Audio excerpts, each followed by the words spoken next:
Olá, amigos do canal, sejam todos bem-vindos. Hoje nós vamos falar sobre o sono físico, mas o sono físico sob a ótica espírita. Antes de nós conversarmos sobre isso, eu peço que você se inscreva no canal e deixe seu like, porque isso é muito importante para nós. Vamos lá. O sono, os sonhos e a liberdade do espírito. Meus amigos, existe um momento todos os dias em nossas vidas que fechamos os olhos, diminuímos nossa percepção, pela percepção do mundo material e aparentemente interrompemos as nossas atividades. Aparentemente. Nós chamamos esse momento de sono. Mas para a doutrina espírita, dormir não significa simplesmente repousar. Enquanto o corpo descansa, o espírito continua ativo. Ao escrever o livro dos Espíritos, Allan Kardec abordou esse assunto de maneira maravilhosamente extraordinária, especialmente nas questões 400 e 403, quando ele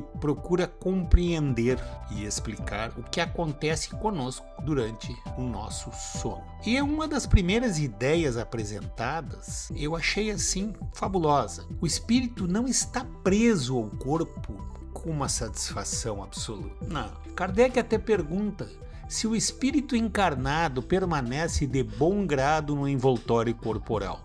E os espíritos respondem assim, fazendo uma comparação muito forte até, porque assim respondem assim: seria como perguntar a um prisioneiro se ele gosta do seu cárcere. Ele compara então o corpo físico a um cárcere, espírito encarcerado num corpo físico. Naturalmente precisamos compreender que essa expressão dentro do contexto doutrinário precisa ser bem explicada. O corpo não é um castigo, claro que não, muito antes pelo contrário, ele é extraordinário instrumento de aprendizado e evolução, disso nós não temos dúvida. É através deste corpo que nós conseguimos trabalhar, constituir família, enfrentamos dificuldades, desenvolvemos a inteligência, melhoramos o nosso contexto moral, exercitamos sentimentos, conquistamos experiências. A ideia é essa. Entretanto, para o espírito imortal, aquele que foi criado há centenas, milhares de anos atrás, a matéria, o corpo físico, representa uma limitação. Claro que é uma limitação temporária, mas é uma limitação. E é justamente durante o sono que esta limitação diminui. Porque quando adormecemos, segundo Kardec, os laços que nos unem o espírito ao corpo ficam mais frouxos, não se rompem, ficam unidos por um negócio chamado fio de prata. Porque se houvesse o desligamento definitivo, ocorreria a desencarnação. Não, mas não existe. Apenas ficam menos restritos.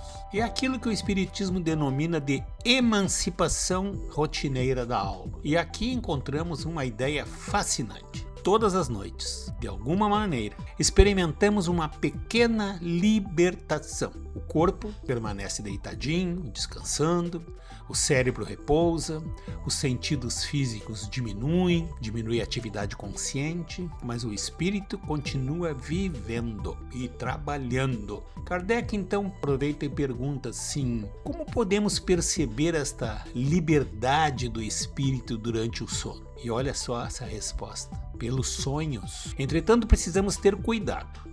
A doutrina espírita não afirma que todo o sonho seja uma revelação espiritual. Veja bem, existem sonhos produzidos pelas nossas preocupações terrenas, pelos acontecimentos do dia a dia, por aquelas emoções que tivemos, pelos medos, até por lembranças e a questão das atividades da máquina cérebro. Mas também, segundo o espiritismo, existem sonhos que podem representar recordações fragmentadas das experiências do espírito durante o sono. E por que essas recordações aparecem tantas vezes confusas? Por quê? Imagine então se assistíssemos a um filme durante 2 horas e ao acordar conseguíssemos recuperar apenas 10%, no máximo 15 cenas isoladas. Uma imagem do começo, uma lá perdida no meio, uma pessoa, lugar, conversa, uma sensação, e depois o nosso cérebro tentaria juntar esses fragmentos todos. Ficaria uma coisa difícil de montar. Provavelmente então eu acredito que nós formaríamos uma história sem lógica nenhuma. Kardec então utiliza o raciocínio semelhante para explicar a aparente incoerência de muitos sonhos. A lembrança que permanece pode ser incompleta, às vezes faltam partes da experiência, e quando despertamos, tentamos organizar tudo aquilo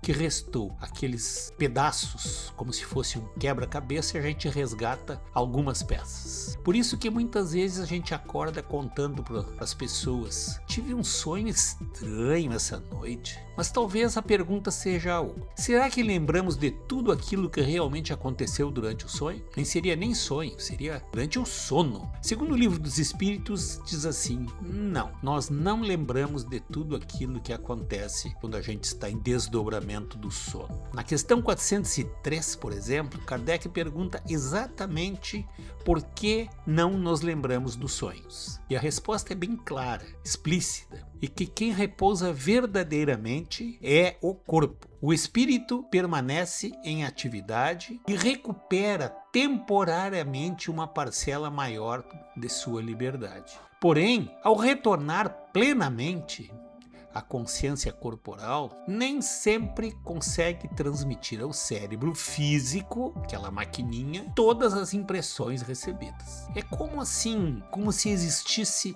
uma dificuldade de tradução entre a experiência espiritual e a memória cerebral. E existe outro aspecto muito interessante também. Segundo Kardec, durante o sono podemos encontrar ou reencontrar pessoas. Podemos entrar em contato com espíritos que nos são queridos e, dependendo da nossa condição moral e espiritual, aproximarmos de ambientes compatíveis com aquilo que cultivamos interiormente. E isso nos leva a uma reflexão fundamental. Onde estão os nossos pensamentos antes de dormirmos? Porque dentro da visão espírita, nossos pensamentos, desejos e sentimentos funcionam como um tipo de um elemento de afinidade, um ímã. Quem cultiva o bem tende a buscar ambientes e companhias relacionadas ao bem. Agora, quem permanece profundamente ligado a sentimentos inferiores poderá então se dirigir a ambientes correspondentes às suas próprias tendências naquele dia, enfim, naquele momento. Portanto, o sono não representa uma transformação moral automática, não. Claro que não. Continuamos sendo, fora do corpo, aquilo que estamos construindo dentro de nós. Agora, talvez isso seja tão importante do que aquilo que fizemos nos minutos que antecederam o sono. Uma oração, uma leitura edificante, um filme bonito, filme que engrandece o coração, um pensamento de gratidão, o perdão concedido a alguém, a satisfação por esse perdão, né? Uma conversa tranquila, quem está nos rodeando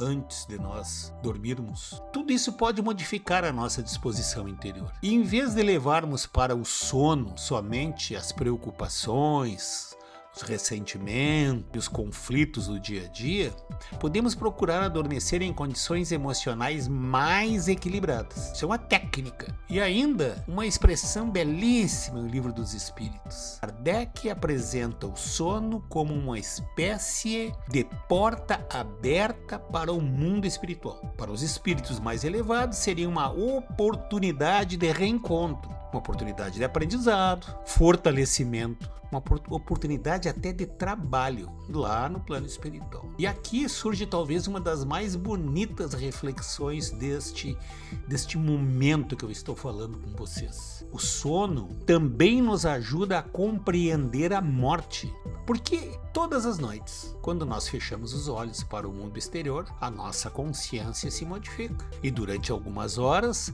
afastamos-nos parcialmente das nossas limitações corporais, não é assim? E depois a gente retorna, desperta. Por isso, dentro da visão espírita, o sono pode ser compreendido como uma espécie de ensaio cotidiano da emancipação espiritual. Para ser mais claro, assim, o ato de dormir todas as noites estamos ensaiando a morte, porque nós, quando dormimos, no outro dia a gente acorda, volta para o corpo físico. Na morte, quando nós fechamos os olhos, a gente não volta mais para a vida física. Então é um ensaio. Mas existe uma diferença fundamental. No sono, os vínculos com o grupo, parte física do nosso corpo, essa estrutura molecular do corpo, apenas se afrouxam. E na morte, esses vínculos se desfazem definitivamente. E daí os espíritos continuam explicando. Talvez seja esta uma das mensagens que Kardec pretende nos oferecer. Nós somos muito mais do que este corpo que nós utilizamos. E este corpo que nós utilizamos precisa dormir, precisa descansar. O espírito não. O corpo precisa recuperar as suas energias. O espírito continua ativo na sua caminhada. E talvez muitas pessoas que julgamos mais distantes estejam muito mais próximas do que nós possamos imaginar. Durante determinadas experiências espirituais, ao longo dos mais variados momentos do nosso sono. Por isso, meus amigos, quando esta noite você colocar a cabeça no travesseiro, procure fazer algo diferente. Podemos silenciar por alguns instantes, agradecer pelo dia vivido, perdoar aqueles que nos magoaram, pedir perdão por nossas próprias falhas, que com certeza foram muitas, elevar o pensamento àquele Todo-Poderoso que tudo criou e dizer mentalmente: Senhor, enquanto meu corpo repousa, permite que meu espírito procure bons caminhos, bons amigos, bons ensinamentos e oportunidades para servir. E então compreenderemos melhor uma das grandes revelações apresentadas por Allan Kardec. Dormir não é deixar de viver. Dormir é apenas permitir que o corpo descanse enquanto, por algumas horas, o espírito experimente uma liberdade relativa maior e na sua contínua jornada espiritual. Grande abraço para vocês e até a próxima oportunidade. Tchau!